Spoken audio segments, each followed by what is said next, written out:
If you're someone that's brand new to high ticket sales and you want to land a remote sales job, these are the three things that you definitely are going to need in order to start applying, in order to start landing a role, and actually make sure you go on to perform well on that role. And the first thing is making sure that you have an ample setup. I see so many people miss out on this, but the bare minimum that most of these companies, especially if you're trying to reach out to recruiters, are looking for is a proper dedicated space where, again, doesn't have to be a fancy office, but, just a dedicated wall, a dedicated corner of the room where you look like, hey, this is something I'm looking to take seriously.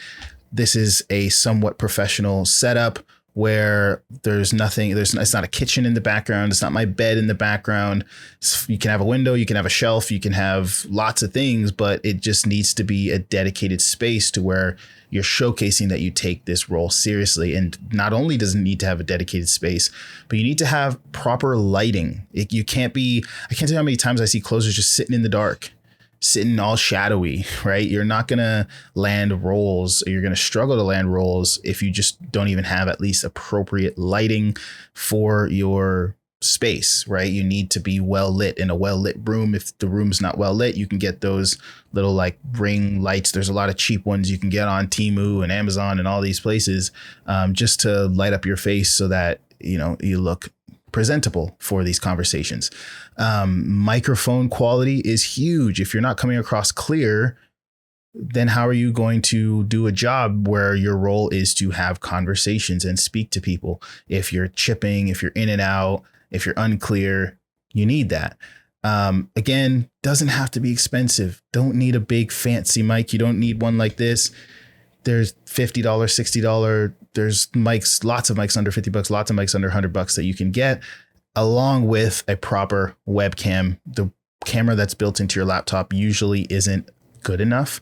So you want to get a proper, again, budget 1080p to 4K webcam camera that comes across crisp and clear with some good Wi-Fi. As long as you've got good enough Wi-Fi where you can handle Zoom calls without clipping out and cutting out at all times of the day, you're good on the setup. That's number one, because when you make your intro video, when you submit your application, when you join the group interview or the one-on-one interview, if you don't have these things, no matter how good you sound, they're just going to write you off. They're just going to write you off because you wouldn't be presentable in front of business owners. You wouldn't be presentable in front of the prospects that they would want you to speak to. You wouldn't look professional. So they're going to write you off no matter what you have in conjunction with that.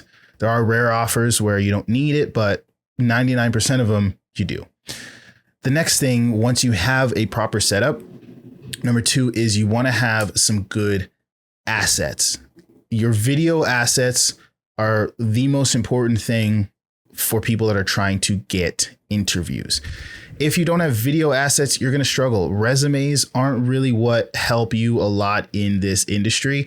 I've landed tons of remote sales roles without a resume at all. I've actually never, ever used a resume to get a job in this industry myself personally. So I'm not saying you don't need one at all, but it's just not what most people are looking at. At the end of the day, they're looking at that presentability and they're looking at your communication skills. So your video assets are going to be the primary thing. The resume, just saying what you've done on paper, is just kind of like a cherry on top. It's a quick little checker to make sure that you have a decent amount of qualification. But outside of that, they're going to be looking at how do you actually communicate, present yourself, show yourself, sell yourself. Let's see all of your communication skills. Let's see your confidence in communication, all of that.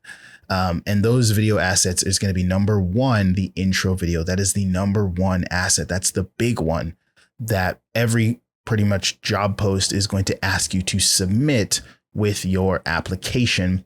And the second is call recordings of you closing deals. If you've never been on offer before, obviously you don't have these. So you want to do role plays with people. That's why we've got Rep Select. You can jump on the platform. Link is down in the description. If you click the network tab, you can post in the community there, post your mock call links. You can book right on people's calendars right there in the Rep network and do some role plays with people. Make sure you record those I always tell people not only record them, but clip them up into little highlight tapes of what you want to showcase so business owners can see how you sell. They want to make sure that you have the same sales ideology as them. Do you handle discovery the way they would want you to handle discovery? Do you probe the way they would like to see you probe in your discovery?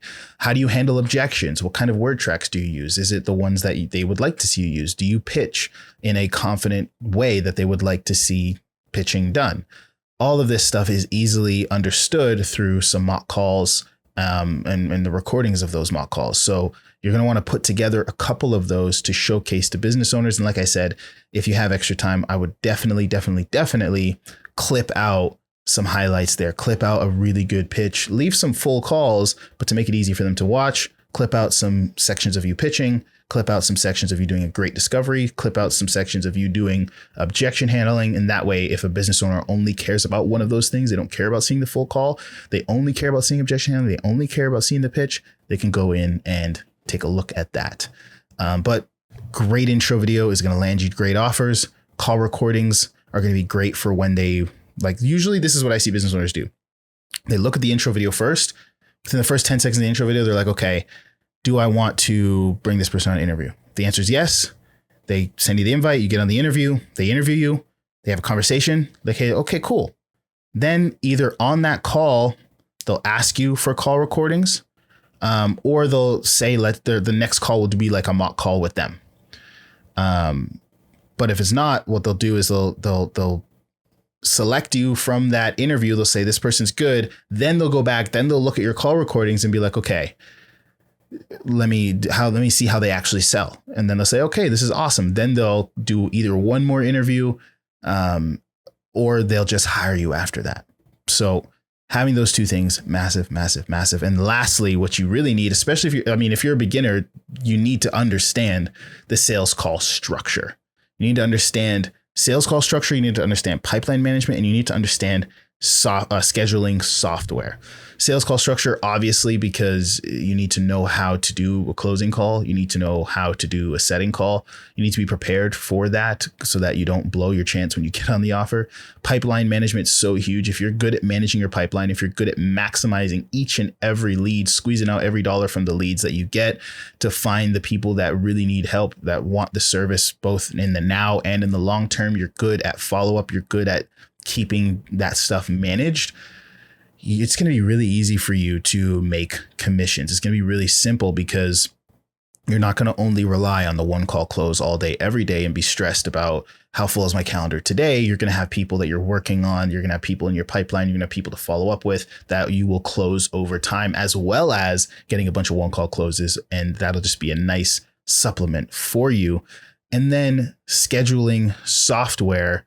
You need to understand how to use, Google Calendar. You need to understand how to use, Calendly, OneHub, just these things that most companies are using to schedule out meetings, Zoom, Google Meet, all of those things, which you can pick up pretty quickly, but you want to have at least a basic understanding of these things. And once you have all three of these things, you have a good setup, you have your assets ready to go, intro video, call recordings, you have a good understanding of sales call structure, which if you have call recordings, you probably already would. You understand a decent amount of pipeline management, which you'll only get better at over time. And you know how to use basic scheduling software. You already use Google Calendar to schedule your time. You know how to manage meetings. You know how to show up, send calendar invites, all of these things. You'll be good to go to start landing a sales job. And if you ever need more help, as of recording this video, we do a free support call every single Monday to help you guys with your sales career, with your sales training skills, all of that stuff. And we have the RepSelect software platform that helps you land remote sales jobs with, I'm not even going to get into all the features we provide, but we list tons of roles, connect you with recruiters, and much, much more.